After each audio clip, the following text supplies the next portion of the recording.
sports is the base. Life and fun are the results. This is the Brian Snow Show.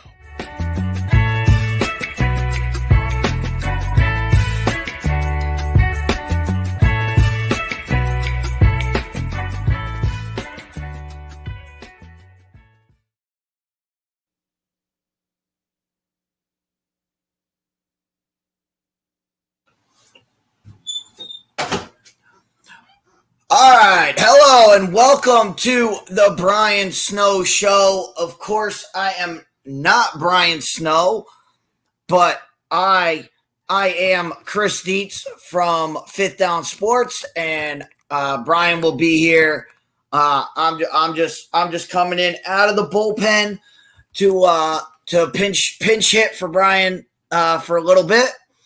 But on the show today, we had the news drop yesterday of Pat Fitzgerald, Northwestern head coach, being fired. And the timeline of events is very, very, very suspect. And, of course, Snowman, being a big Northwestern guy, reacted yesterday, as most Northwestern fans should have reacted, and how the media portrayed this event to make Northwestern fans react, to make the lay person react. However, what we're going to do on the show today is we're going to give you the timeline and play-by-play with JJ in the comments with us. Thank you for coming along. If you have comments as I go through this, if you have comments, put them in the comments section. We will we will address this entire scenario. As you know, I love college football. As you know, no one follows college football more than the Fifth Down Show. So if you want to get your fill of college football, you want to get the right college football news, by all means, subscribe, link, all of that stuff. All of that stuff, and as Linda just did, thank you, Linda. Pop in, check out the hit the like button. David 3000 is in with us. Look, so this scenario broke down. It started with So let's just lay the timeline out, and then we'll see if what's happened with this situation is it's like one of those paintings, and they were really popular in the 90s. I don't know if they're really popular now. I don't know. I'm not really into art, but it's like one of those paintings, where you look at it and all you see is a whole convoluted mess. But the more you focus on certain areas of the painting, you start to see the entire picture. And that's what's happening with this story, is the more you focus on it, the more you see the painting underneath that has really been, that is really being pushed. And to properly do this, it just has to be, lay the timeline out. I'll tell you what I see. And then we'll tell you what has to happen going forward. So that'll be the plan. That'll be the plan for the first hour of this show, is just laying all this out. And so we'll get to all of that as we go on here. But so this whole thing started with an article, an article that came out in the Daily Northwestern of accusations of hazing within the Northwestern program. And later on, when we look at the whole picture, we'll talk about the specifics of that argument. Of what was made, but an accusation was made. Now, Northwestern acted what I would say appropriately. They said, all right, there's accusations. We have to investigate it. Let's take a look at it. So the president suspended Pat Fitzgerald for 2 weeks without pay while we investigate, and we'll let the investigation play itself out. And while that was happening, they shut down spring practice. They shut down, current Northwestern activities because they didn't want anything. They didn't want, if something was going on, they didn't want anything to get out. Sounds fair enough. Well, 2 days into that investigation, the president said, and I quote, I may have acted too harshly. I may have acted too hastily in my reaction to this. That tells me something came back in that investigation that there was something there, but it wasn't nefarious. It wasn't to the level of absolutely insanity. That for the president to say, I acted too hastily, that says something crazy. That says that the investigation found that what that tell. But anyway, so that's what the president said. I don't know. I can't tell you. I wasn't involved in those investigations, and those are sealed investigations. I don't have access to those. If I did, I would tell you what I know.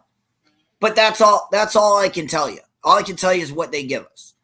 So he said he acted too hastily. Interestingly enough, the next day, a new accusation drops from the Daily Northwestern that not only was there hazing, but that the hazing was racially based and was racially triggered, and racism was involved.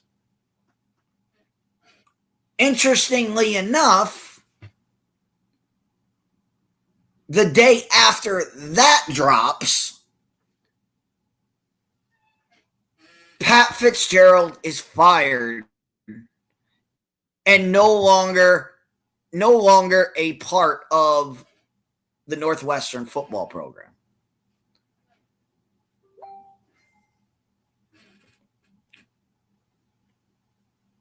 Now, let's just pump the timeline here. Hazing accusations, investigation triggered. President says there may not be any there. Racism accusations come out. Racism accusation comes out, immediate removal from the program.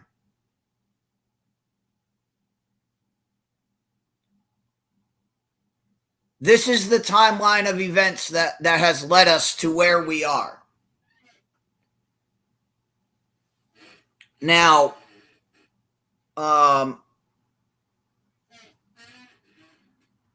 need to, that's from Jamie. That's fine. All right. So following that timeline is extremely telling to what the president was thinking. And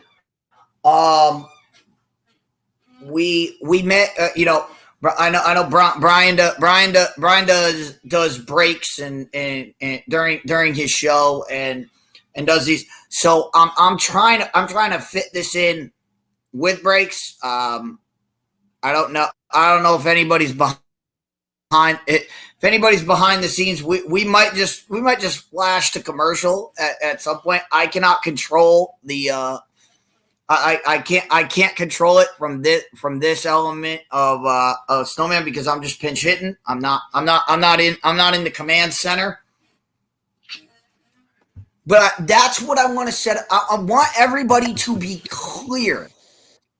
I want everybody to be clear on the timeline before we make this. Before I make this. Before I jump into the deep end on this.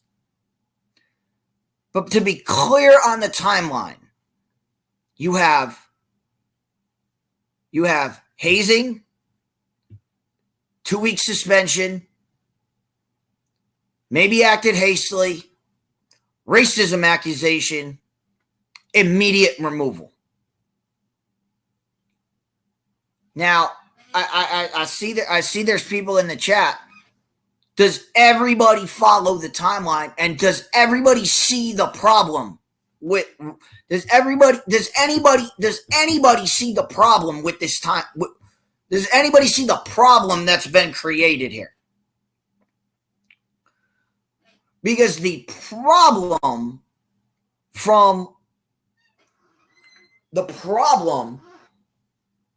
with this scenario is that the president has been clear through his actions on this. Hazing players, 2 weeks suspension, 2 weeks no pay, and we'll move on. Racism accusation, we can't have that, you got to go.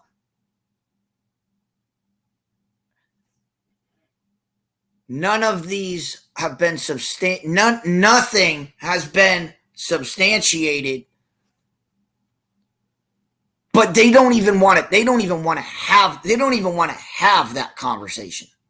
They don't even want to have the conversation. They don't even want to allow the conversation to come out about what is happening within their program. And if it's just hazing, if it's just kids being treated poorly and being treated the way they are, if that's the case, oh, that's fine. That's fine. Don't worry about it.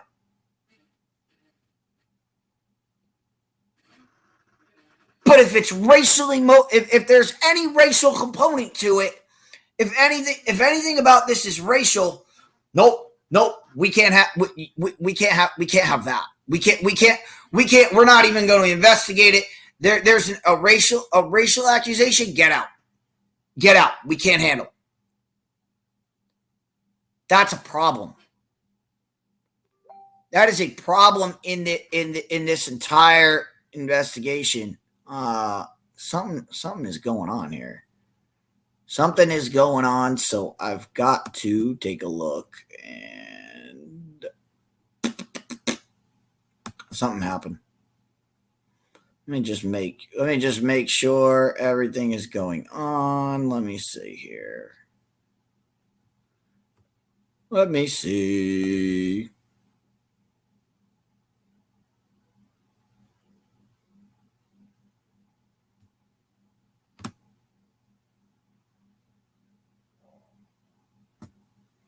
Okay. That has nothing to do with it. That has nothing to do with me. All right. So, Victor, what's up? David, I see your question. I'll get to your question. I'll get to your question later on because we have to deal with this. We have to deal with this. We have to deal with this Pat Fitzgerald situation because you see how it progressed. It progressed from hazing. Oh, hazing the kids is okay, but a racial accusation is not treated in the same light. Is not given the same light. Now, here's my thoughts on this scenario.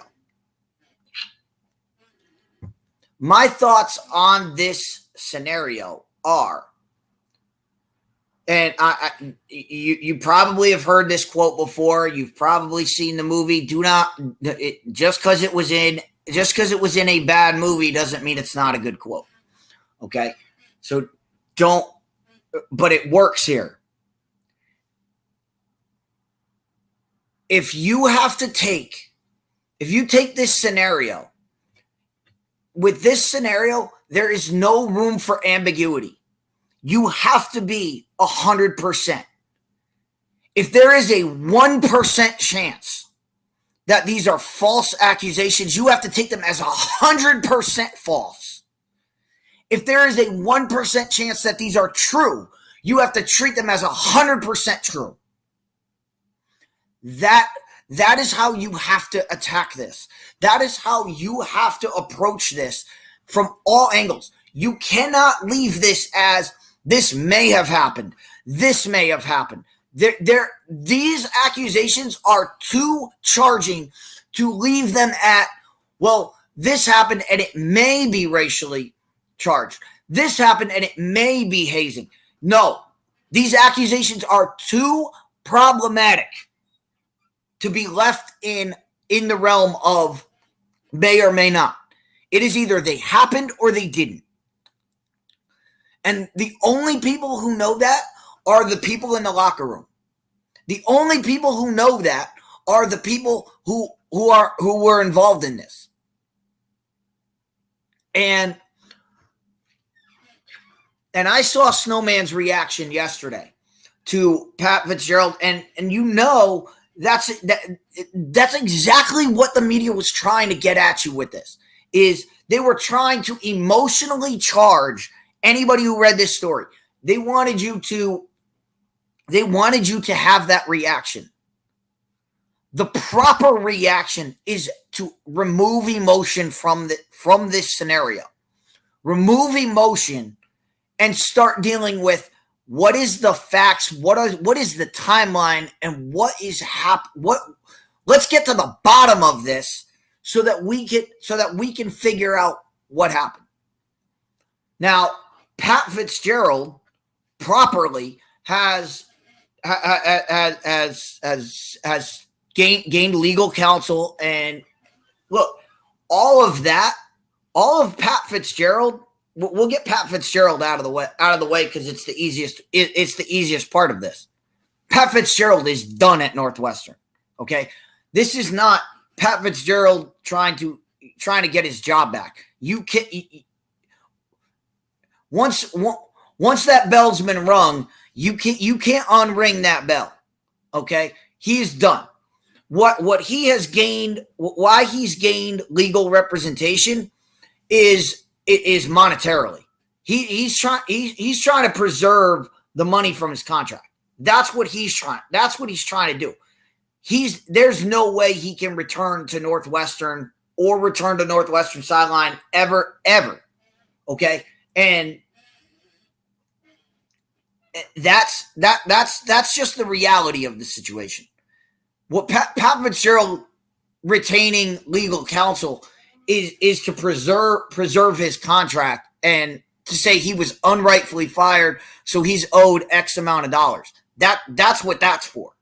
And I can almost say this with a certainty is if there's any evidence that they can show that Pat Fitzgerald had no knowledge of this situation until it was reported, and there was no investigation done into his firing, then his legal counsel, Northwestern's going to settle this. They're going to settle this. Pat Fitzgerald's going to get some money, and we're never going to hear that. We're never going to hear this ever again. That's what's going to happen. That's what. So when people say Pat Fitzgerald has a lawyer and he's fighting this, that has nothing to do with his coaching. His coaching, he can never return to that sideline because if I'm Pat Fitzgerald, I would never trust that president ever again. Because if Pat Fitzgerald, if they came back and said, "Oh, Pat, we investigated and we found nothing," I would say, "You put me through the ringer for this. I'm out of here. Get me away from this program." any kid that any parent, you walk into any room and say, I'm Pat Fitzgerald, I'm head coach of Northwestern. The minute they Google you, this is what's gonna pop up, and no parent in their right mind is gonna send their kid to be under your tutelage. So there's nothing there.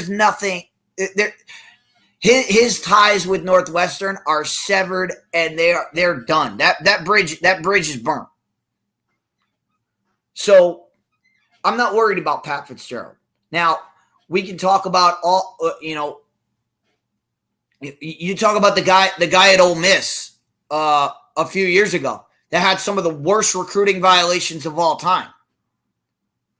Worst recruiting violations of all time, was dismissed and left, and basically everybody said, oh, he'll never coach again. 2 years later, he pops up in Liberty. He's coaching Liberty, and Liberty starts doing well. Well, guess where he's back? He's back in the SEC. So is this the end of Pat Fitzgerald's career? Absolutely not. Pat Fitzgerald will have to take this on the chin, and we'll have to go do some other things. Maybe do some television work for a year. Maybe go do some assistant coaching somewhere. Maybe land an FCS or a Division II, Division III job. Work his way back, and there's redemption there. There's redemption's available. Redemption is possible for Pat Fitzgerald if he wants it. I don't care. I don't know Pat Fitzgerald. I'm not friends with Pat Fitzgerald.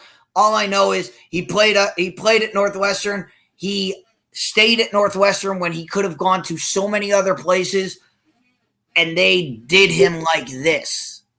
They did him like this. Why? Because he had a 1-11 season last year. I guarantee you, Pat Fitzgerald is coming off if he was coming off a Big Ten championship berth, a Big Ten West championship, where they played in a championship game, I guarantee you none of this is going on. But that's neither here nor there.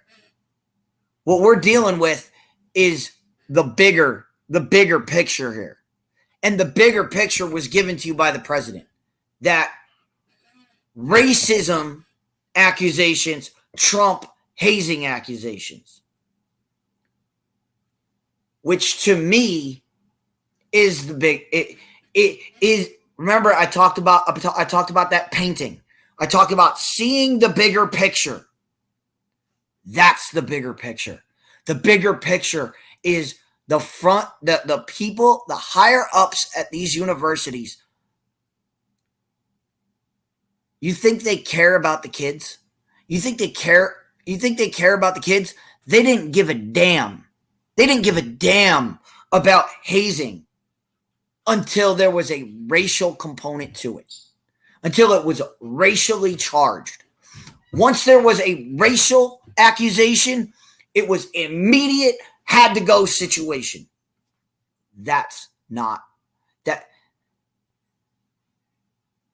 That is the complete wrong way to look at this.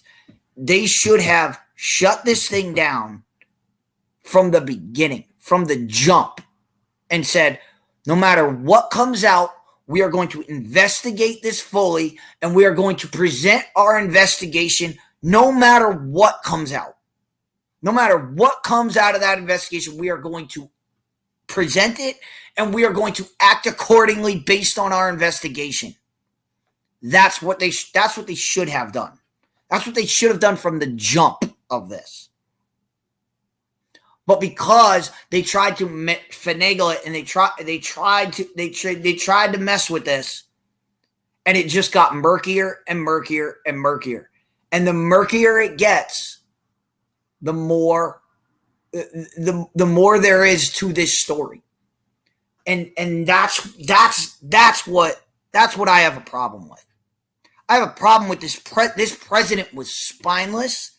this president was an absolute just gutless failure to be a leader, to be able to say things happened, we need to look at them, we need to investigate them. And that's where it should have gone. But the minute it went to, I may have acted too hastily. The minute he said that, I was on the lunch crew on Monday when the news broke that he may have acted hastily, and I said this. I said there's got to be more to this story. There's got to be more to this story for him to make that statement. That's what I said on the lunch crew because we hadn't gotten it yet. Hours after I said that,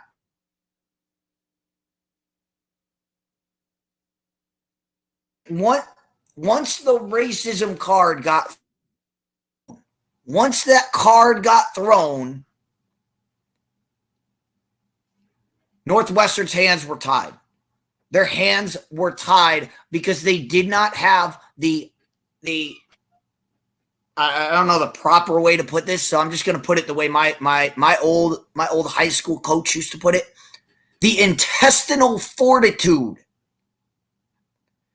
They did not have the intestinal fortitude to trust their investigation, trust their findings, and go with it, and see where that road led. And the media that put this out, the Daily Northwestern, I don't know the Daily Northwestern. I don't know anybody there. I don't know what their politics are about this.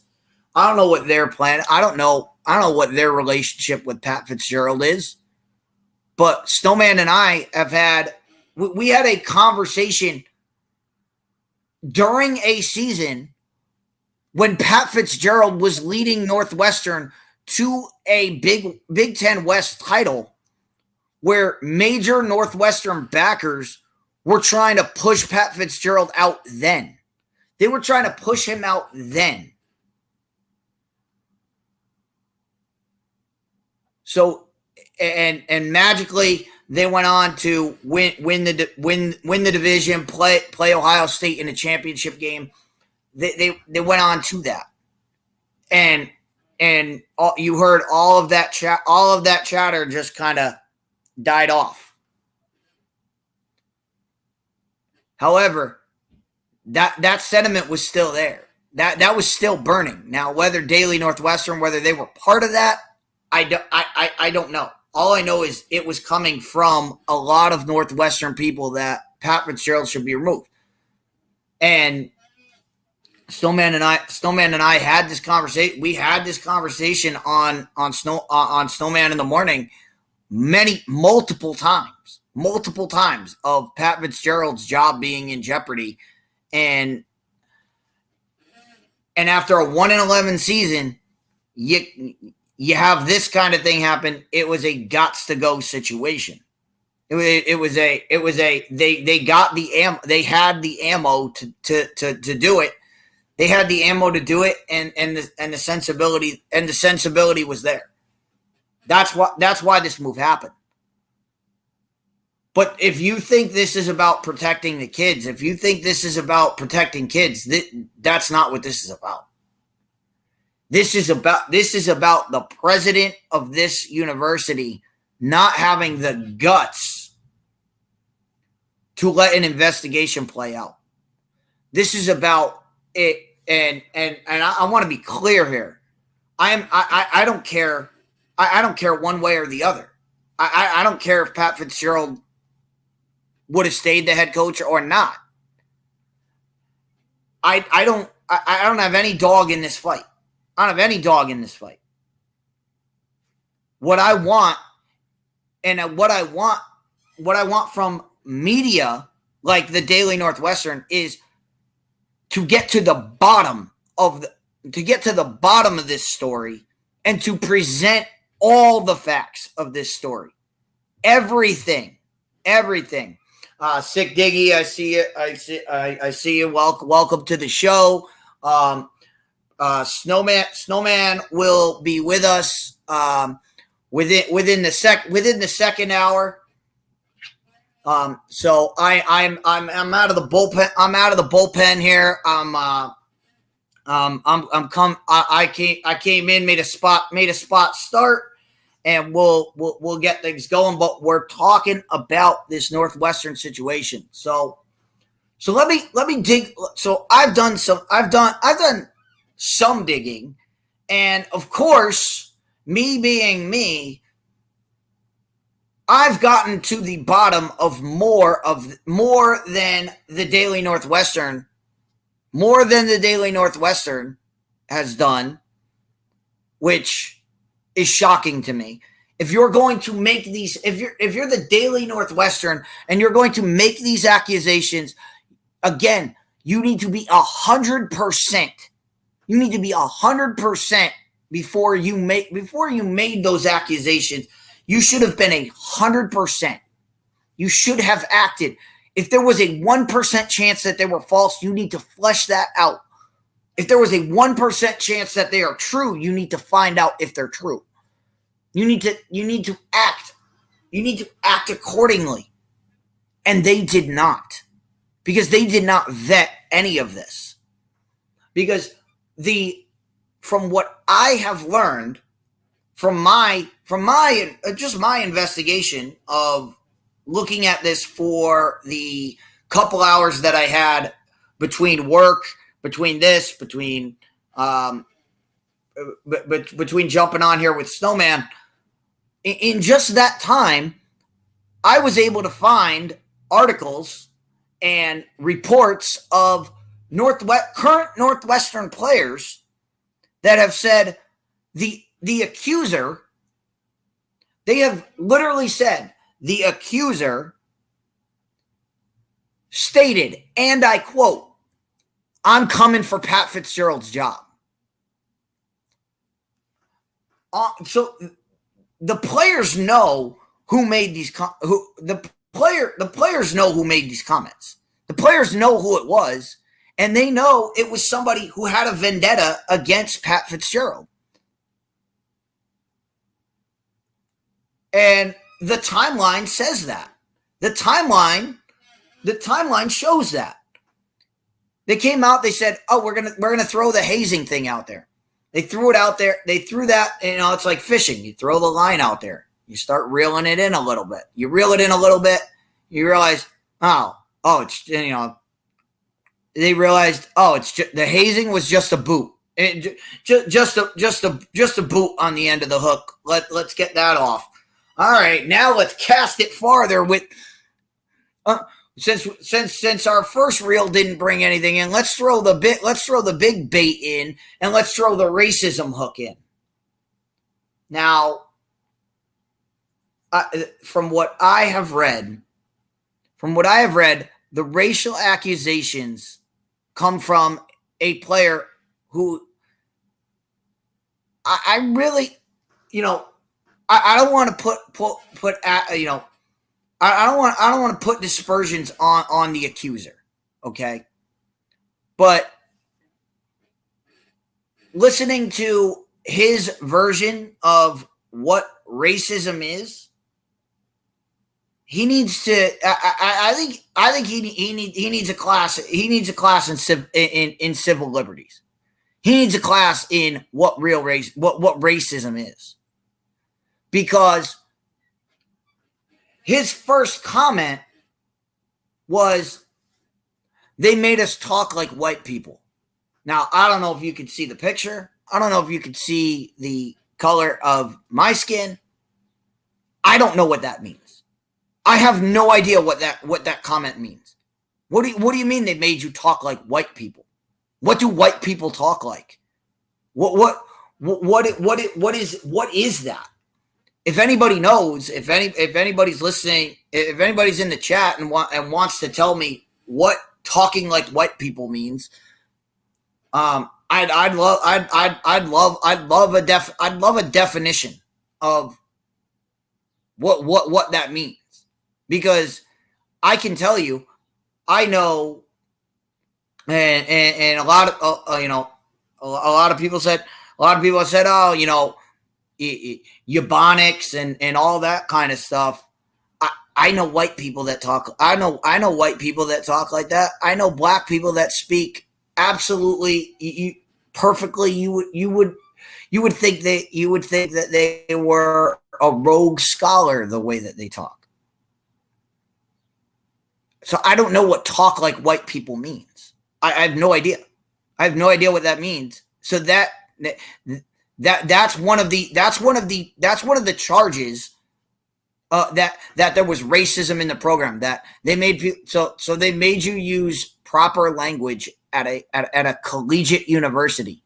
They made you they wanted you to speak proper English, huh? At a collegiate university.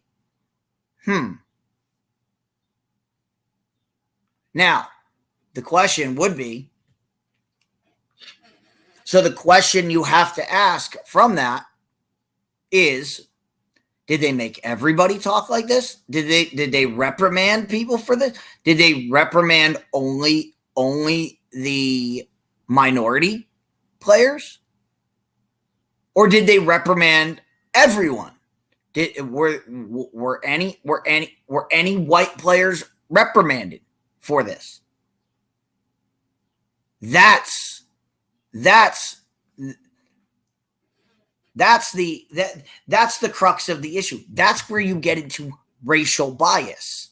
Racial bias is in, if they did it to one, they have to do it to the other. Now, the other thing he said is they made people. I guess they made people. They made people cut their hair. They made people have a certain hairstyle.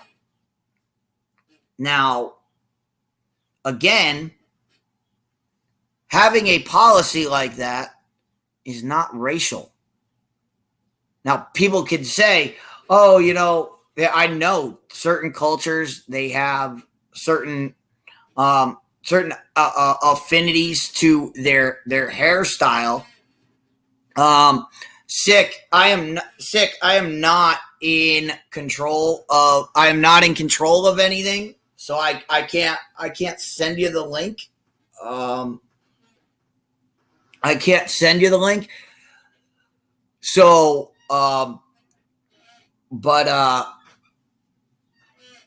right now, right now, I'm just flying by the seat. I'm flying by the seat of my pants. So,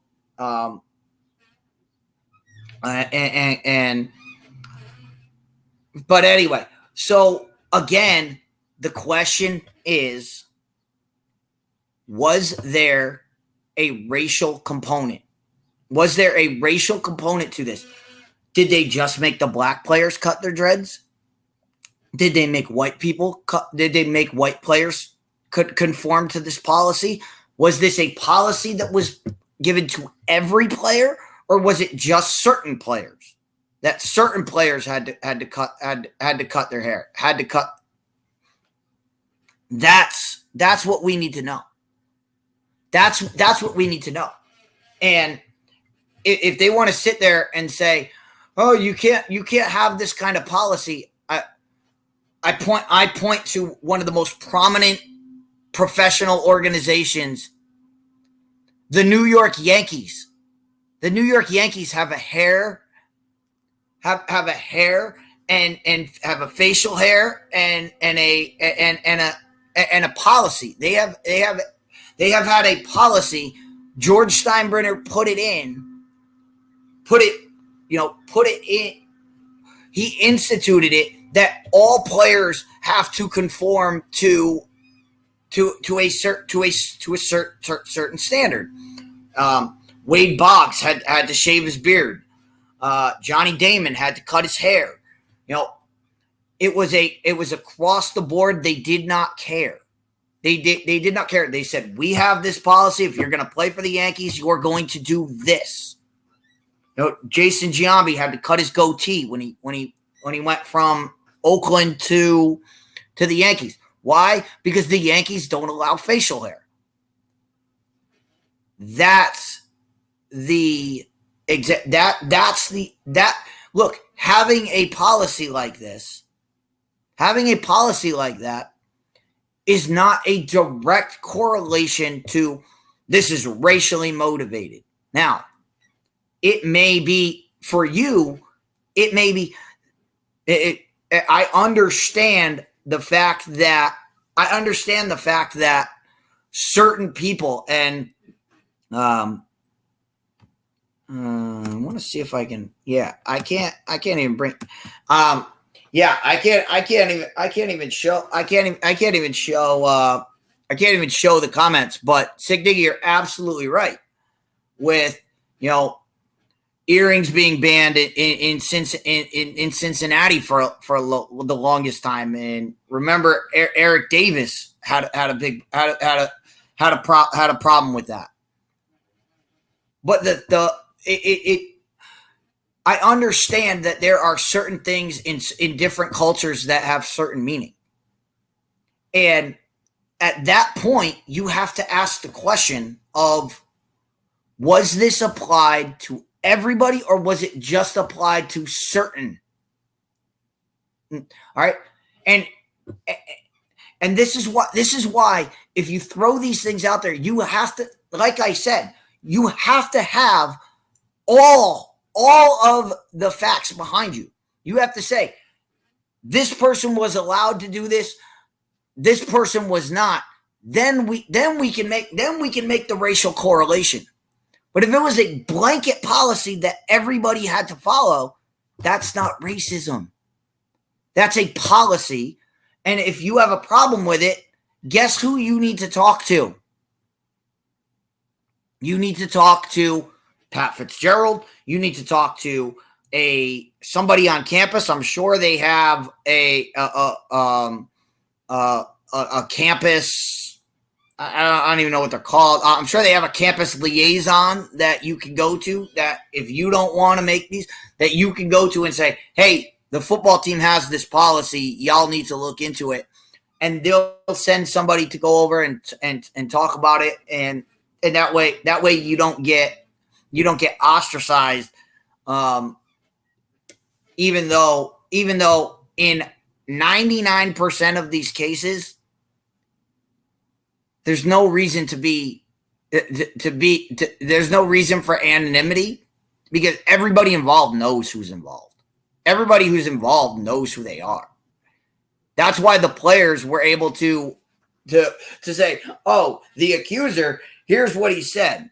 So look, and I'm presenting these questions. These are questions that needed to be asked before any of this came out. These are the questions that should have been asked. These are the questions that the Daily Northwestern should have had all of this stuff. They should have had all of their bullets in the chamber before they fired this gun. Because right now they fired a gun that is smoking right now. It is a blank smoke screen right now. Because of all these questions that I've asked, that there is no answer, that they don't have an answer to. They don't. If you can't answer these questions, then this story goes nowhere. This story does nothing. This story does nothing if you don't ask these questions. And what the main question you have to ask of this accuser is, did you at any point tell anyone? Look, Brian talked about the hazing yesterday, and the hazing, I heard that from what I've heard is they had a thing called running, and their running was I guess they restrained a group of people, or they cornered a group of people, and they would go up on them, and they would, from what the article says, is that other players were grinding and dancing and performing sexual acts on on the players that were deemed needing needing to be run on. Now, take that for whatever it is. First off, that's just dumb. That's just dumb. I can tell you, I can tell you horror stories from things that we did, things that were done. I've been a part of many sports organizations. Okay, I played high school football. I did high school track. I played American Legion baseball. I played college baseball. I played college football. I did college cross country, college track. I was part of many teams. We had many different hazing or rituals that we did that I did as part of a lot of those teams. Most of them were innocuous. Most of them were done in fun, in fairness. And after the event, after whatever event we had, as far as in initiation or as far as, hey, as far as any of that, every time that was done, it was done as a team bonding moment of, all right, we did this crazy, stupid thing. Y'all survived it. Everybody came together. We hugged, we laughed about it, and we tell the story. We live to tell the tale, and we move on. And everybody was like, "Hey, you did that. That was awesome. Good. You passed the test. Awesome. Good job." And that's what it was meant for. Hazing is not meant for. Hazing is not meant for. We're going to degrade you and make you feel like you're less of a person. It's supposed to be something that, hey, everybody went through this as a freshman. Everybody went through some embarrassing moment. We live, we laugh about it, and we move on, and we become better as a team. That's what it's meant for. This doesn't feel like hazing to me. This feels like this was something that was just absolutely stupid. It just seems like it was stupid. It seems like it was divisive. It seems like it was the exact opposite of what you were trying to get across. So that's so as far as the hazing goes, that's where I have an issue. Now, the question I have to the accuser, and the question that is not asked that has not been brought up in any of these articles, that has not been brought up by any of the media members talking about this, is if you had a problem with what was happening, who did you talk to? Who did you talk to before you went to the media to make this claim? Did you go to the liaison officer? Did you go to Pat Fitzgerald? Did you let Pat Fitzgerald know, hey, I'm not comfortable with this. I'm not comfortable with cutting my dreads. Did you explain to anybody, this is a part of my culture. This is a part of who I am. Did you explain that to anybody?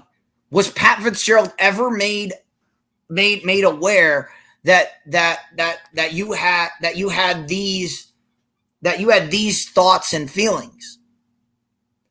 Because if the answer to that question is no, I didn't tell anybody, then we have a big problem. We have a big problem with your statement. Because as Snowman said yesterday, if you don't know there's a problem, how do you fix a problem you don't know about? Now, that being said, that's a question you have to have of the accuser, is who did you tell, when did you tell them, and what happened after you told them? Because That's the time. That's the timeline that will tell us everything. And as far as Pat to get back to Pat Fitzgerald here for a minute, Pat Fitzgerald, the answer of "I didn't know" is not acceptable. Not acceptable. You are the head coach. You are the head coach. It is your job to know everything about your organization. And for this, I give you the factual evidence of go back to Ohio State under Jim Tressel. When Jim Tressel, when Terrell Pryor and his crew were getting free tattoos, they were getting all this stuff, and Jim Tressel said, "I had no idea this was going on." Well, guess what? It's your job to know that that's going on. It's your job to know. And reason why you were let go is because you didn't know. Is because everybody looked at that and said, if you didn't know, that's worse. That's worse than, well, we knew and we just didn't think it was a big deal. What is happening right now? Why is that happening? Okay. Whatever. I don't care. We'll figure it out. All right. So that's this scenario. That's where we're at right now. Where we're at right now is as I try to finish up this first hour, and I know it's been a long time. It's been a long time going. Look, I have nothing. Again, I don't have control over any of this stuff. I don't have control over the banners. I don't have control over anything. I'm just mainly here in the seat, keeping it warm for Snowman, and we'll wait till Snowman comes in, and again, David, I have no control over. I can't bring anybody in. I can't send anything out. And yeah, to address something that Snowman said yesterday, and to address the comment Sick Diggy just had. Look, as far as the Northwestern program, this is it. Look, in comparison to scandals we've seen before, this is. Snowman said this could be the death penalty. That's Snowman's emotional reaction. This is nowhere even close to the level of the Sandusky event in Penn State. Nowhere near. In that, you had actual victims being assaulted on campus. If that didn't get if that wasn't a death penalty, the NCAA, look, the NCAA is a joke organization anyway. They basically do whatever they want, but this isn't even flying on their radar. They don't even care about. I guarantee you, they don't even care about this. Now, as far as it being a death, I mean, when you talk about a death penalty, you're talking about SMU. The NCAA has already said they're never going to give a death penalty ever again because of what it did, the devastation it did to the SMU program, and so that's never going to happen. So that's not going to happen. All right, the death penalty is not coming from this. The main thing about this is we need to get to the bottom of what is going on here. Is what I have tried to present to you is the way to go about these investigations. The way to go about it is look at the timeline and look at everything. Look at it from all sides. And that's the problem with the media today. That is the problem with trying to get to the bottom of any of these scenarios, is that they look at it from one angle. They're going to give you one angle, and they're going to bang on that angle till the end of time. Meanwhile, you have to have the backup when somebody says, well, what about this? Or when did you do that? You have to have the answer to those questions. When somebody says, who did you speak with? You have to have names. You have to say, I brought it up to so-and-so. I brought it up to this person. I brought it up to our team captain. I brought it up to all the way down the line. You have to have all of those in factual order so that we can say, all right, so that we can assess the blame to certain people. And there are things that we do. If you're doing something wrong and you do it and nobody tells you it's wrong, how are you supposed to fix what you don't know is wrong? Now, people could say, oh, well, it's common sense. It's this, I saw there was a letter from Northwestern players that said coaches were not involved in this. This was not done on site. Yes, it was done on facility, but it was done after hours. It was done when coaches were not present. Coaches did not know what was going on. Now, they might, and you can do that, to say that, he had names on the board. A captain might have gone to him, might have gone to coach and said, Coach, when somebody makes a big mistake at practice, put their name on the board. We'll take care of it. We'll take care of it in the locker room. That might have been their culture.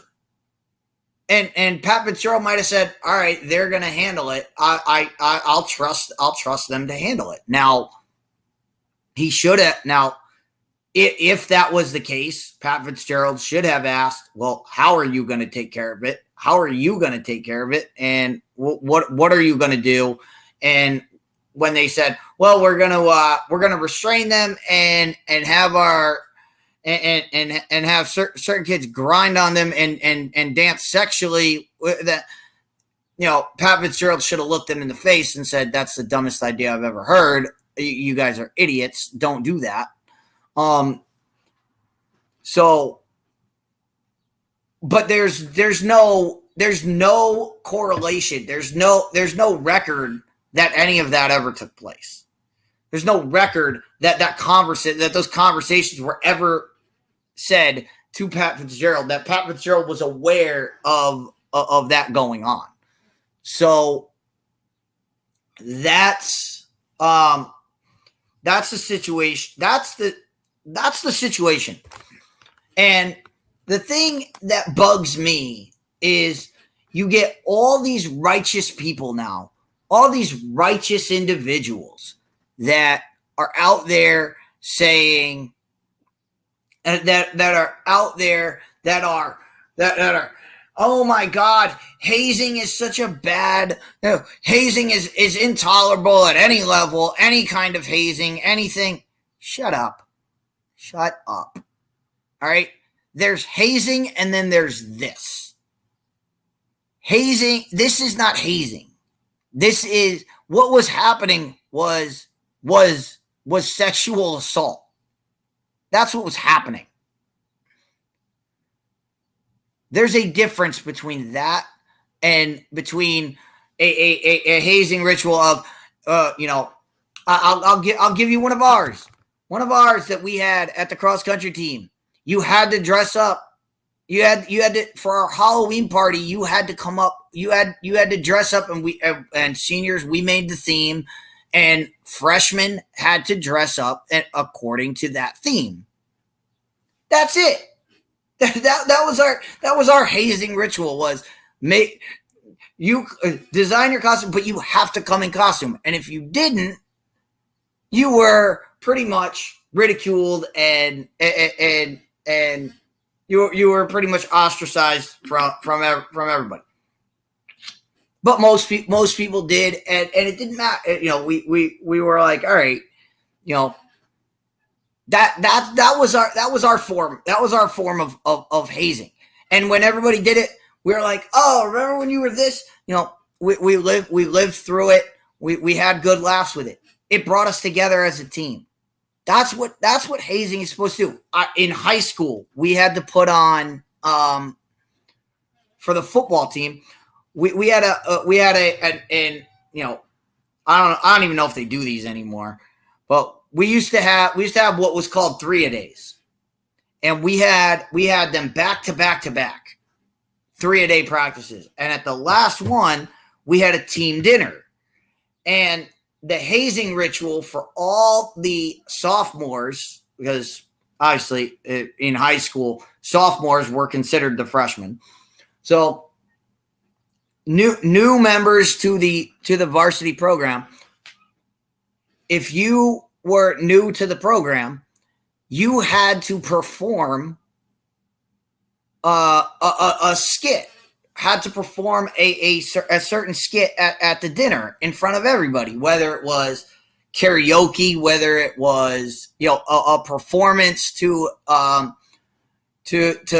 certain songs, whether it was a comedy skit.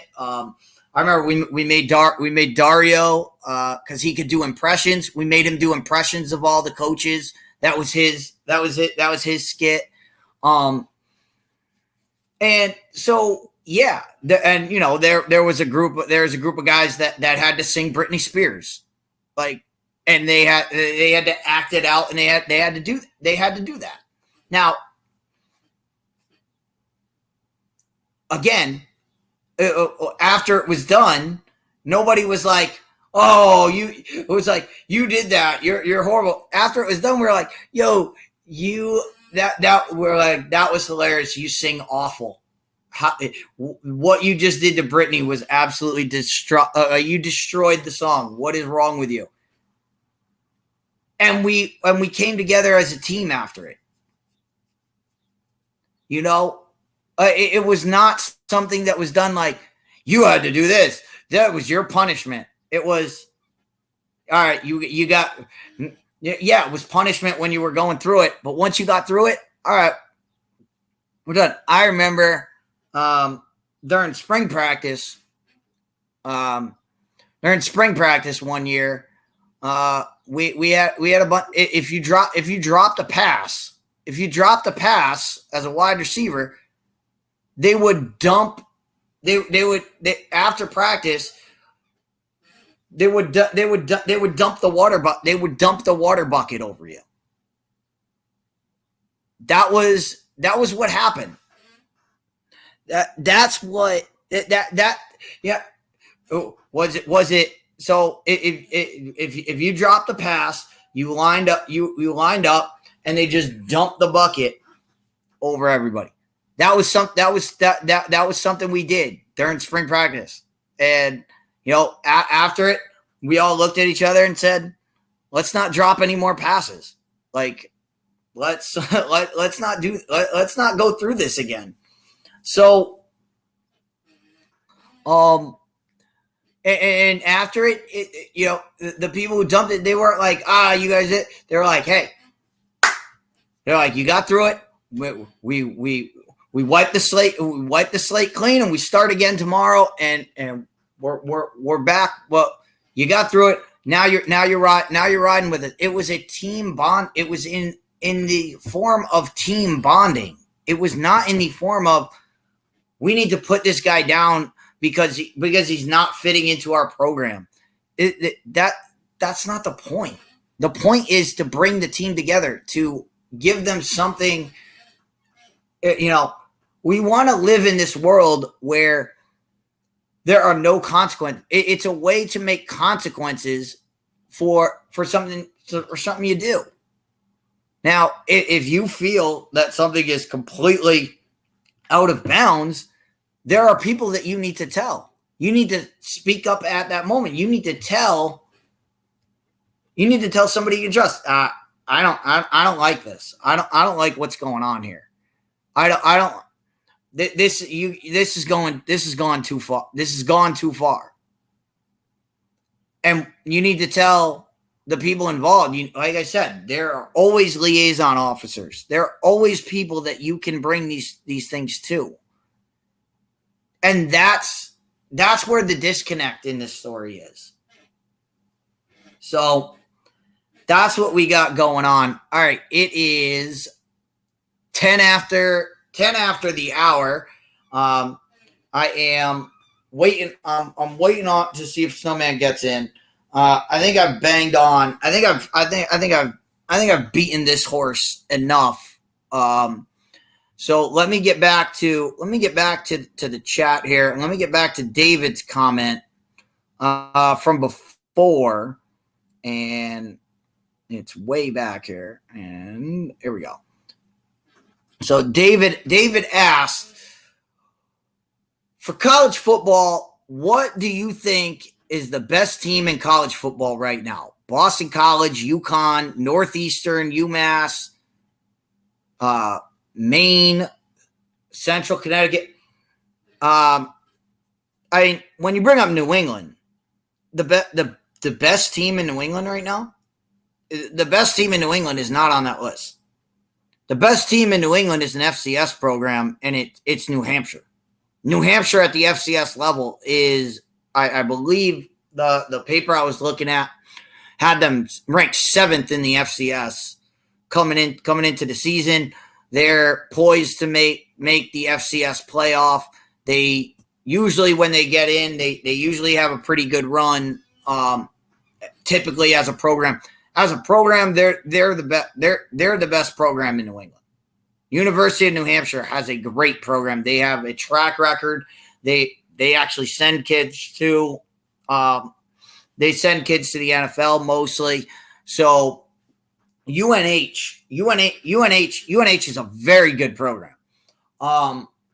As far as Division I is concerned, you're talking about UConn and UMass. Well, UMass is the worst program in Division I football. Right now they're ranked 132 out of 132. As far as what they got going, I believe they're in the. If they're still in the MAC conference, I believe they're still in the MAC conference, and they can't get. They're basement dwellers in the MAC. UConn after some shaky seasons, after some, they got Jim Mora in there. They brought Jim Mora in, and Jim Mora turned him around. UConn went to a bowl game last year. That's where UConn is at. UConn is not at the level of when Dan Orlovsky was here and they were playing in the Fiesta Bowl. That was the heights of UConn football. Where UConn is at now, they made a bowl game last year and it was amazing. And I forget the bowl game that I played in. I think it was in Carolina. I know they played one of the early bowl games in Carolina. I forget which one it was. But that's a great season for UConn. For UConn, making a bowl game is the essential. Now, when you look at the ranking for UConn, I think I just looked it up. I think they were like 103 out of the 132. So when you're talking about New England college football, hey, New England's not a college football place. Boston College, we talk about Boston College. I tend to forget that Boston College is in New England because they play in the ACC, which is, as we know, why they're in the ACC, I have no idea. But no, Boston College. Boston College, they lost Phil Jurkovec. Phil Jurkovec had an awful season last year. He's transferred, moved on. So Boston College is in a series of transition, and I think it's going to be a bumpy road in the ACC this year. Eagles Uncensored, what's up, brother? So all of that going on. All right, it is almost 5:15. I've been talking for an hour now. I have to send a message to Snowman because unfortunately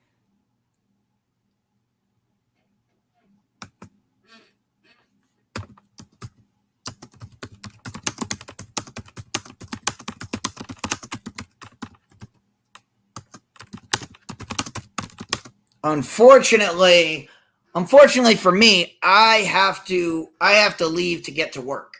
I have to go to my real job tonight. So I have to I will have to leave the show here. With all the stuff that we talked about in this first hour, if you want to get more into this, more college football from anybody, more college football, by all means, jump on, subscribe to the Fifth Down Sports Show. We will be all over college football this year. And on a positive note, because we talked about all this negative crap before, but on a positive note, Saturdays, Snowman and Fifth Down will be presenting a game of the week. We will pick a game each week, and we have a lot of games to choose from, a lot of things. Snowman will be doing the play-by-play. Fifth Down will be providing the analysis, and we will be giving you college football the way college football is supposed to be presented, with love, passion, with all of that. We will be breaking it all down. Of course, we will have our show on Thursday nights on the Fifth Down. We'll be doing the Fifth Down show, where we talk about best and worst of the weekend. We always do this. We always talk. We do it every week. Every week we talk about the best things we saw and the worst things we saw. And it's not, oh, this guy threw 6 interceptions. Like, that's not what I'm talking about when I'm talking about worst. Usually what we talk about when we talk about worst things of the week, it's usually something we see, whether it's a reaction a guy has to throwing an interception, or whether it's a blow up on the sidelines with players and coaches, whether it's interactions with the crowd, whether it's something that happens in the stands where some kind of ridiculousness happens. That's what we look for.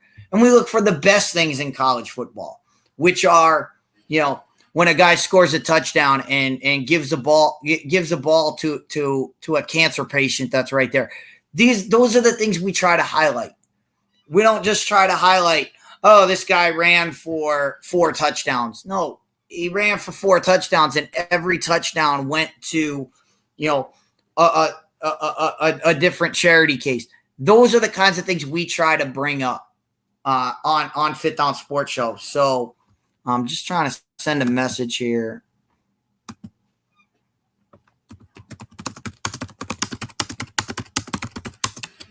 So, because I gotta go to work. I actually have to go. I have to pick up. I have to do a lot of stuff. I have to pick up some lunch something for lunch later on, because I jumped on here instead of preparing my lunch for tonight. But I'm okay with that, because I can stop by the deli and get something good, and instead of something crappy that I made. So that's okay. We're happy. We're happy to do it. We're thankful to Brian for letting us fill in.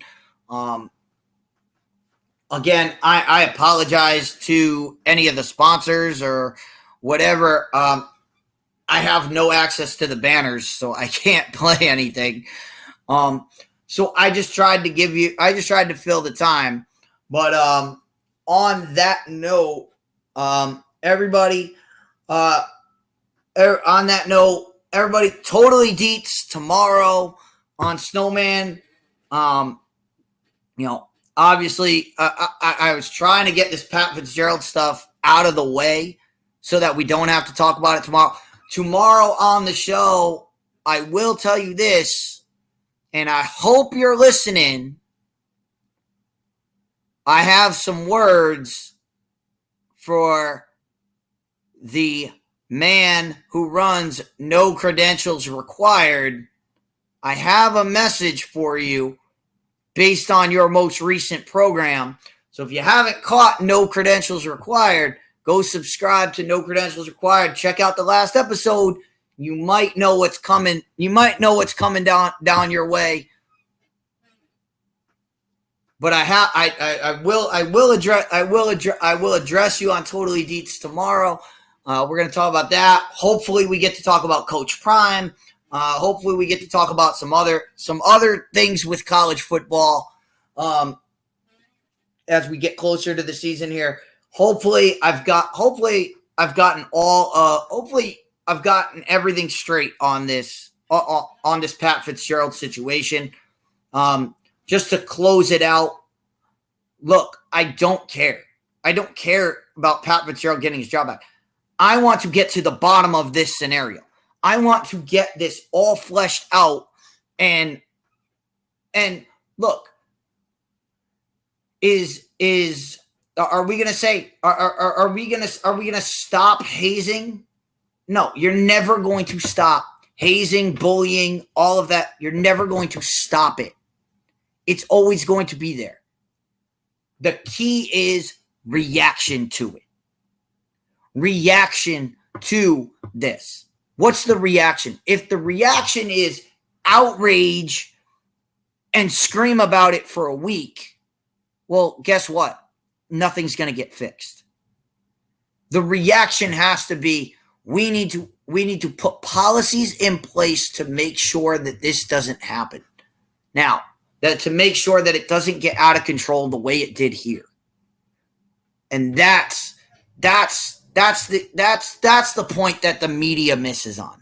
The media wants to use this story to capitalize on whatever agenda they have going on. And I highlighted it before. The agenda was to get to the race card, to throw racism out there, to show, see, it's racism. They wanted to cry racism, but they couldn't do it from the beginning. So they had to soften the blow with the hazing and then come in with the hammer.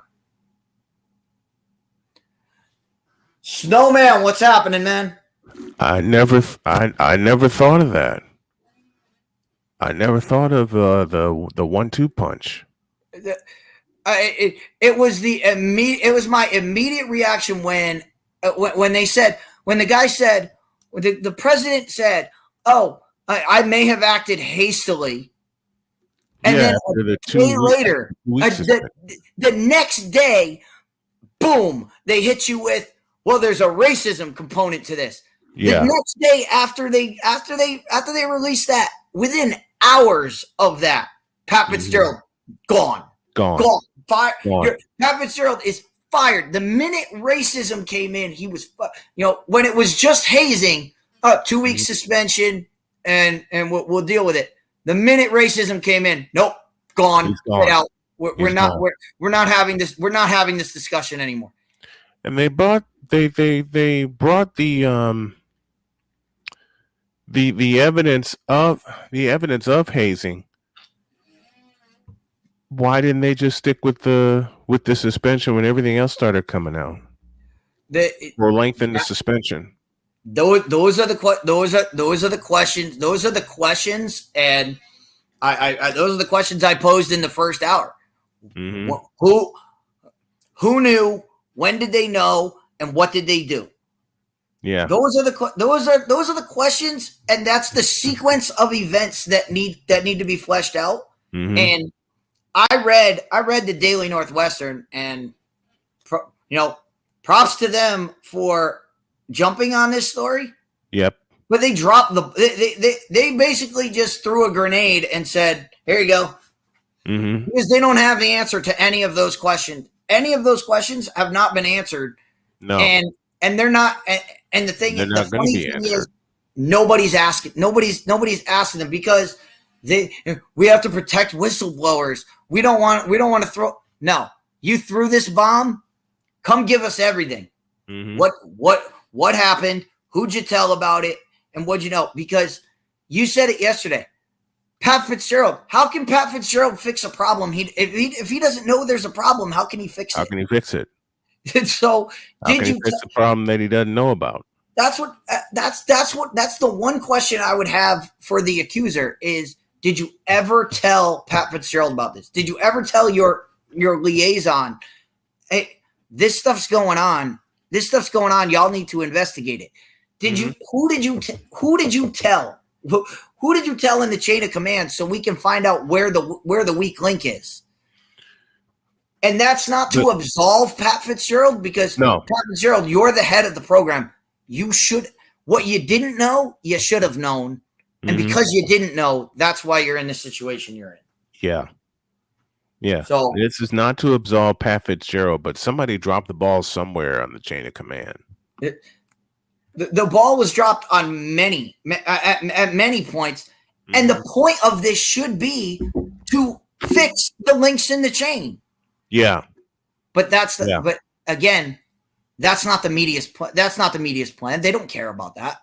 No, they don't. They don't care about fixing the problem. They care about, we need to point out the problem so that we can keep using it. And that's where I have a problem, because as I said, if you're going to do this story, you have to treat it. If there is a 1% chance that that's a false accusation, you have to treat it as 100% false and look at it from that angle of, all right, we need to flesh this out so that if somebody comes at us and says, hey, this story's false, we can say, no, it's not. Here's the evidence we have. The same thing at the other end. If it is 1% true, if there's 1% truth to this, you have to treat it as absolutely true. And flesh out everything and say, hey, when somebody says, no, this really happened, you need to say, no, that never happened, because if it did, here's the protocol X, Y, and Z that would have happened, and it didn't. And that's how we know that this didn't happen. None of that's being fleshed out. None of that's being pointed out. And why I'll leave you with this. And Snowman, thank you for letting me roll and go off on this, because I've been waiting all day to go off on this. I appreciate you. Here's the thing that they were waiting to do. They were just waiting to get to the race card. That was all they were trying to do. That was all they were trying to do. This whole scenario was set up so that they could roll out, there's racism in college football. And I if you're shocked by that, I don't know what to tell you. I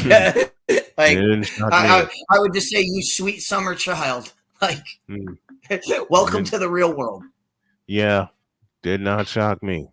Did not shock me at all. That's Chris Dietz. He pinch hit for me while I had to handle some things. I appreciate you, Dietz, so very much. I appreciate you, my friend. Thank absolutely, man. And totally Dietz Thursday. We'll get into some other stuff tomorrow, because I'm done talking about Pat Fitzgerald until the next shoe drops. But I don't know what that's going to be, but we'll figure that out.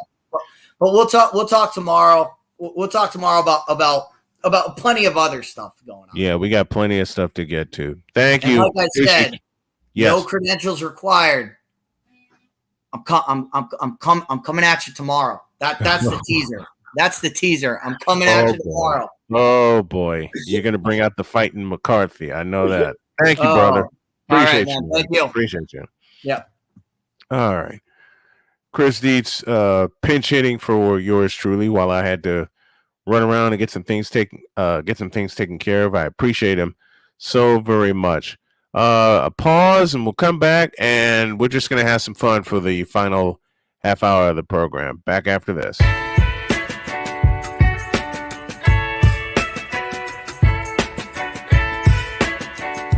The thing is, until you can erase 3 Februaries, shut up. Where sports is the base, life and fun are the results.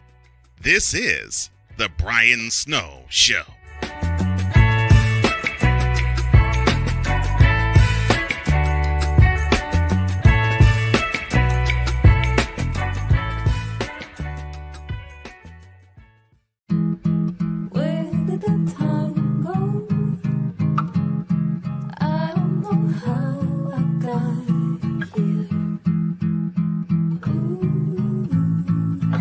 You've done the hard part. You quit smoking.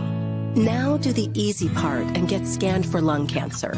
If you smoked, you may still be at risk, but early detection could save your life. Talk to your doctor and learn more at savedbythescan.org. If you talk, they will hear you. We all want our kids to grow up safe and healthy, so we show them how.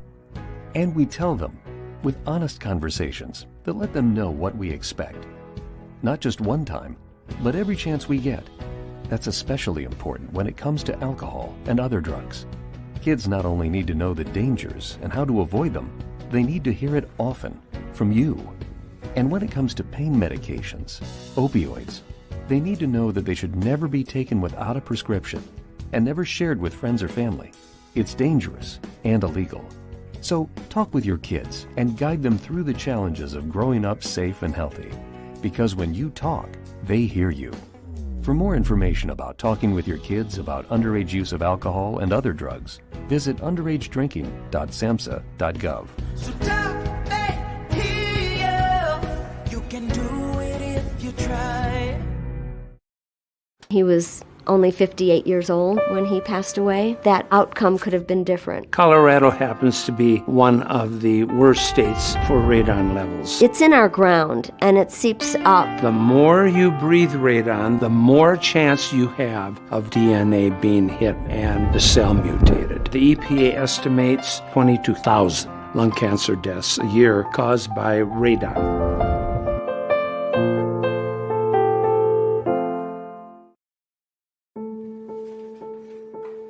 We all make choices.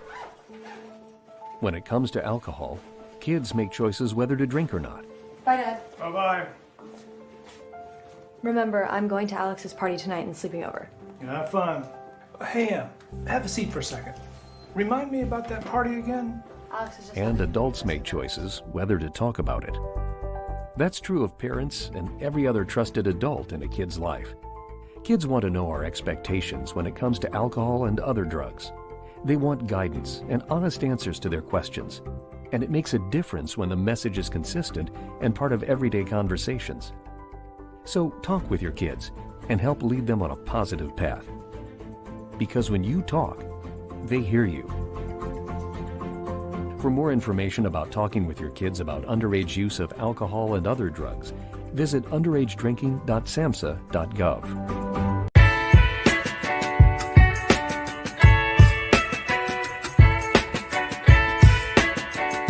The thing is, until you can erase 3 Februaries, shut up.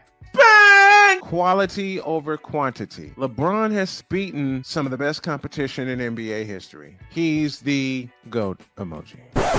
I will not cuss. I will not cuss. I will not swear. I will not swear. Where sports is the base, life and fun are the results. This is the Brian Snow Show.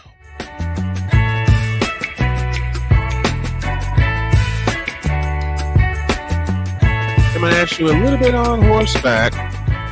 Thank you to Chris Dietz for pinch hitting for me while I had to run around and take care of some things. Everything is still not done, but I just want to thank Dietz for doing this for me. Portions of today's show is brought to you by Recruiting Giants. Our mission is to connect exceptional talent with exceptional companies. We strive to provide innovative and tailored staffing solutions to help organizations build successful teams. By leveraging our expertise and extensive network of industry professionals, we aim to drive growth, foster long-term partnerships, and positively impact the success of both our clients and candidates. We are dedicated to delivering exceptional service, exceeding expectations, and becoming the preferred staffing partner for business looking to recruit top talent. For more information, email Mark Zanetto at info@recruitinggiants.com or call 336-587-3659. That's 336-587-3659. Recruiting Giants, where talent meets opportunity. Okay. Netflix has a new docuseries called Quarterback. And it follows Pat Mahomes, Kirk Cousins, and Marcus Mariota. I'm going to repeat that.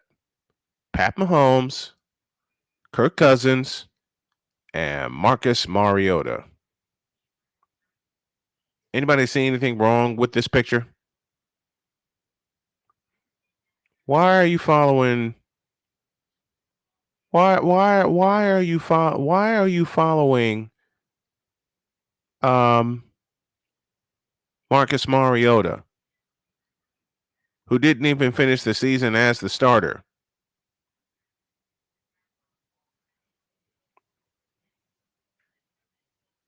Didn't even finish this season as a starter, and you're going to highlight him? What? Why? Just plain why? What the hell are y'all thinking? Now I'm anxious to see how they do this because it's produced in conjunction with NFL Films and Omaha Productions, which is Peyton Manning's production company. Manning is listed as an executive producer on the project. In interviews with Netflix, he gave an idea of what viewers can expect. Are they hanging out? Are they playing golf? Are they in the weight room and grinding and watching film and grinding for that next game? Which is the answer, by the way, and not to give it away. There is no golf in the season. Since winning the profile they put on Marcus Mariota, since winning the Heisman Trophy in 2014 and being drafted by the Tennessee Titans with the second overall pick in 2015, Mariota has had an uneven career. In his first season with the Falcons, he posted a 5-8 record, passing for 2,219 yards and 15 touchdowns. Some of the things viewers will see: how each quarterback deals with the physical nature of football and how they take care of their bodies. Cousins will be 35 at the beginning of next season and hires a chiropractor and a masseuse to help with the soft tissue issues. Try and say that 5 times. Mahomes has his own personal trainer, and Mariota goes the way of a private chef to help maintain his diet to keep him in top physical condition. Now they got me curious. Now they absolutely got me curious. But you had to get Marcus Mariota? You had to get Marcus Mariota. Why?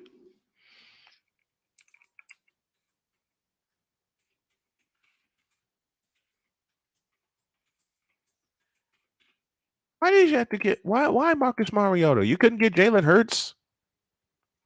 I would suggest Brock Purdy would have been a good candidate.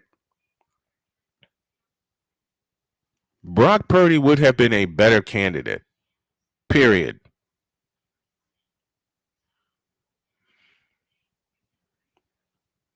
Brock Purdy would have been a much better candidate. I'm sorry.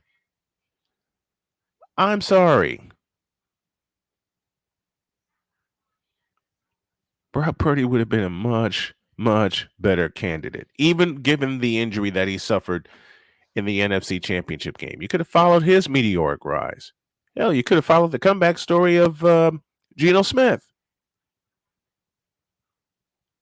You could have followed that story. But you didn't, did you? No. There's so many other stories you could have followed instead of Marcus Mariota. So many other stories you could have followed instead of Marcus Mariota.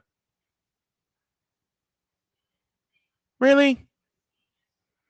And Kirk 2 Chainz Cousins. Thank you, Ben Sutter, for that. And Kirk 2 Chainz Cousins. That draws my interest right there. That draws my interest right there. To see how he handled that final play against the Giants. You know, you could have put Dak Prescott in that equation. You could have put Dak Prescott in there. Would love to have seen how he handled the final play.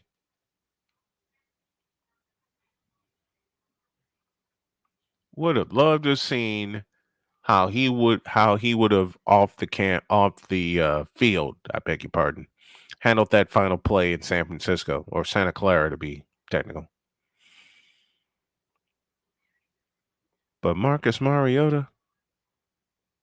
Really? Marcus Mariota. Good grief. Slide up the chat. Who would you have liked to have seen in this docuseries besides Kirk Cousins and Marcus Mariota? And Sick Diggy, you just posed a great question. Were Josh Allen and Justin Herbert approached for this series? Was Lamar Jackson available?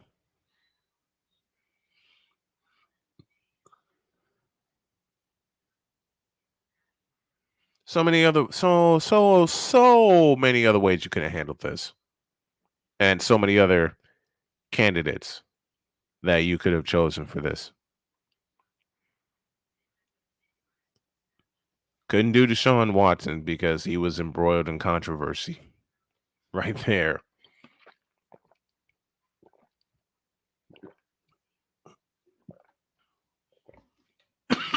Excuse me.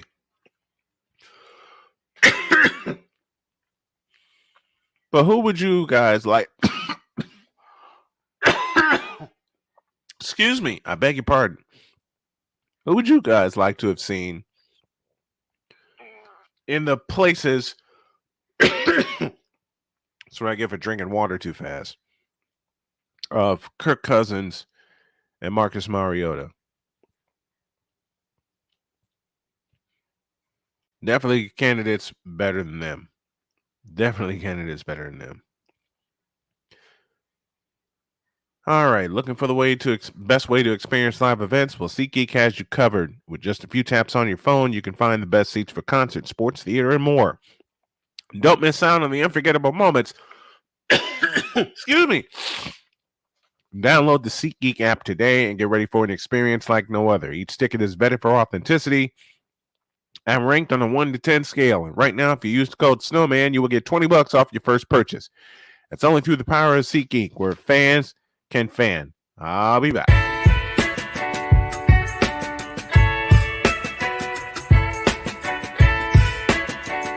The thing is, until you can erase 3 Februaries, shut up. Where sports is the base, life and fun are the results. This is The Brian Snow Show.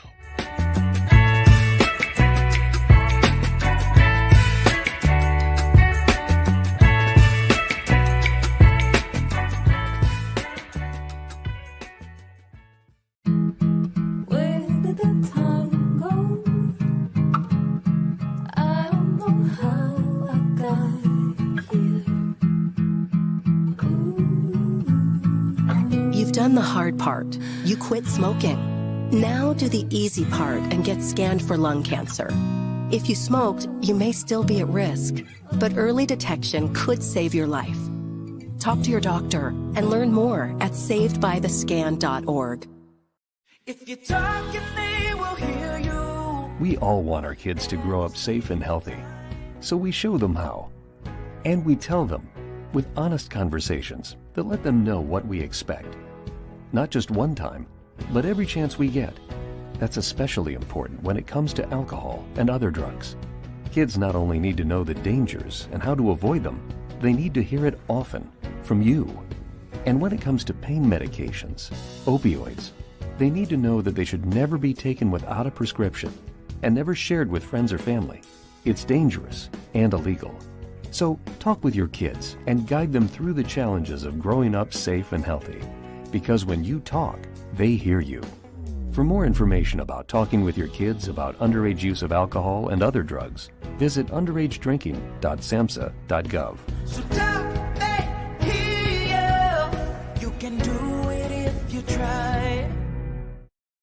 He was only 58 years old when he passed away, that outcome could have been different. Colorado happens to be one of the worst states for radon levels. It's in our ground, and it seeps up. The more you breathe radon, the more chance you have of DNA being hit and the cell mutated. The EPA estimates 22,000 lung cancer deaths a year caused by radon.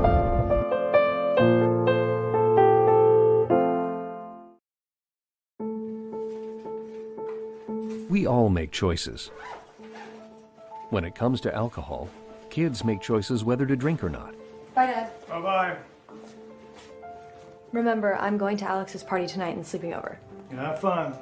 Hey, have a seat for a second. Remind me about that party again? Alex is just... And adults make choices whether to talk about it.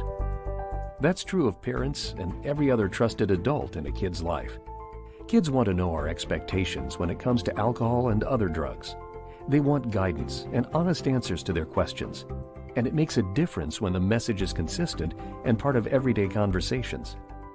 So talk with your kids and help lead them on a positive path. Because when you talk, they hear you. For more information about talking with your kids about underage use of alcohol and other drugs, visit underagedrinking.samhsa.gov. Where sports is the base, life and fun are the results. This is the Brian Snow Show. Down the stretch we come on the Brian Snow Show. And thank you to, once again, to Chris Dietz for pinch hitting while I was doing some running around. I got something to do at the top of the hour, so I'm going to close up shop early. It's a very important meeting, but I want to do this.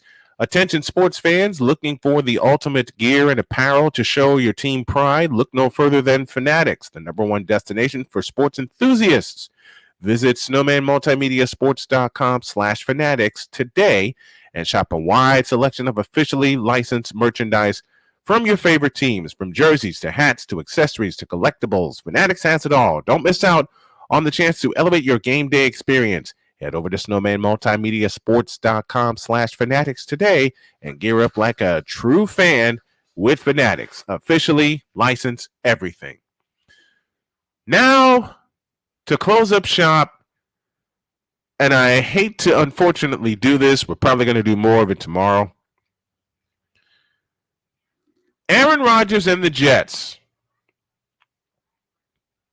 not to be confused with Benny and the Jets, have been chosen to be featured on HBO's Hard Knocks. Why? Why? That's all I got to say. Just why?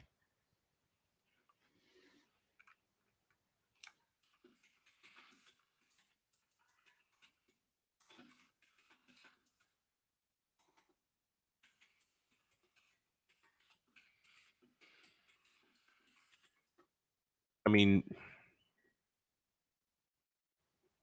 like I asked in the last segment, you couldn't feature another team? Really? And to answer your question, Sick Diggy, Aaron Rodgers has this project. Hell, the Jets are a project. Let's just be real about it. But let's just be real about it. The Jets are a project in and of themselves. Were the 49ers or Chiefs not interested? Or the Eagles? I don't know. I truly don't know. I just don't know.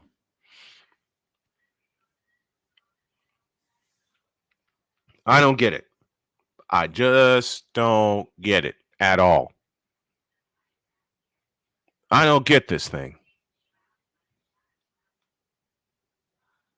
I don't get this thing. That you have to choose. The news is not yet official. The person was granted anonymity. Say that 5 times. HBO had no comment, no premiere date, or viewing schedule has been set. And they'll look at the NFL set to receive the look at the most intriguing training camp with Aaron Rodgers and the new York Jets. HBO Hard Knocks. What the hell are you going to do that for? The Jets were selected from a group abiding by traditional Hard Knock selection criteria, including the Chicago Bears, the New Orleans Saints, and the Washington Redskins. The Detroit Lions were the team featured in 2022. HBO has also aired an in-season version of the show in recent years. Parts of the Arizona Cardinals season were chronicled last year. I believe one year they chronicled the Indianapolis Colts in season. I want to say that was 2020 when they did that. I want to say it was 2020 when that happened.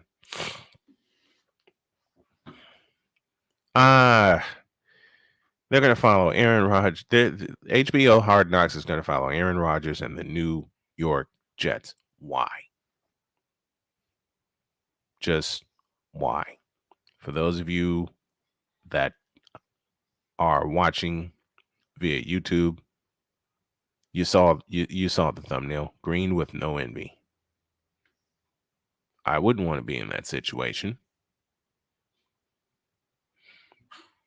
Props to Aaron Rodgers' rep or the Jets rep, for that matter, for securing this deal with HBO. True. But still, Aaron Rodgers, I don't know. Let's go to some comments in the Fanatic feedback zone to wrap things up. How about Baker Mayfield, just for the laughs, when we were talking about the Netflix series quarterback? Eagles Uncensored in the house. What's good with you? It's good to see you. Thank you to everybody that was being patient. Thank you, David. Sig Diggy is all over the place today. Earrings were banned in the Cincinnati Reds organization. Talking with Dietz earlier. In Japan, foreign baseball/soccer players have to cover up their tattoos. Tattoos are still associated with the Yakuza in Japan. That's why they cover them up. Love that. And thank you to Victor Locke for hopping in today. Lisa Stark makes her debut in the Fanatics feedback zone. Play-by-play with JJ in the house with us as well. After the huddle, friend of the show. Shout out to everyone watching. Thank you, After the Huddle, for coming on and showing love to this program and showing love to the folks in the Fanatics feedback zone. And it's just about toward the top of the hour. I'm going to say this: sports bettors, listen up. Your favorite sports book, BetUS.com, is back in our 30th year of action with live in-game betting, incredible odds, daily odds, boosters, props, and parlays, fast payouts, and exceptional one-to-one customer service. We got it all. And when you sign up and use the code Snowman, you will get a 125% deposit match. Log on to BETUS.com or call 800-792-3887, 800-79-BETUS, BetUS.com, where the game begins. All right. I can't thank Chris Dietz enough for pinch hitting for me while I got some things situated. I hope y'all had fun with Dietz and showed him the love that he deserves. Tomorrow, I'm going to break up the NBA in-season tournament. And hour 2 tomorrow will feature Brian Sweeney and Michael Burmy from the Women's Football Alliance as they prepare for their championship weekend in Canton, Ohio. Y'all don't want to miss these interviews. We recorded them in advance, but y'all don't want to miss these interviews. They were a lot of fun, very informative, and Snowman Multimedia may be involved with the Women's Football Association very, very soon. You never know. You never know. My time is up. Hope you all enjoyed it as we enjoyed bringing it to you. Let me say God bless. Thank you all for joining me, and I will see y'all tomorrow, especially during hour 2 for the Women's Football Alliance takeover. So long, everybody.